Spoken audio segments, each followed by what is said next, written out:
ចាសួស្តីបងប្អូនទាំងអស់គ្នាថ្ងៃនេះអ្នកគ្រូបង្ហាញពីការអានមេរៀននៅក្នុងសៀវភៅជំនួយភាសាខ្មែរថ្នាក់ទី1ភាគ1មេរៀនស្ពានទី1ស្រៈនិស័យស្រៈអូពាក្យធោមានសចុងអូពាក្យបោមានសចុងអូពាក្យកាដូមានសចុងអូការស្គាល់តួអក្សរថ្មី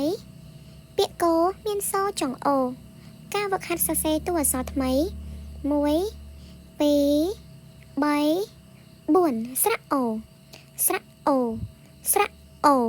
ស្រៈអូការអានព្យាង្គនៅក្នុងតារាងទី1ជួរឆកអូកោខអូខូចអូចូឆអូឆូការអានព្យាង្គនៅក្នុងតារាងទី2ជួរដេកកអាកាកអេកេកអីកៃកអឺកកអឺកើកអូកូកអូកោការភ្ជាប់តួអក្សរនិងរូបភាពស្រៈអីអបភ្ជាប់ទៅនឹងរូបភាពត្រីស្រៈអូអបភ្ជាប់ទៅនឹងរូបភាពបោស្រៈអូអបភ្ជាប់ទៅនឹងរូបភាពធោការអានអត្ថបទខ្លីកោកោកោកោឆៃកន់ទំរុយកោកោឆៃដង្កូវកោកោឆៃខ្មុំកោកោឆៃកណ្ដូបការសរសេរកូនគិតនឹងថាឲ្យបានលឺ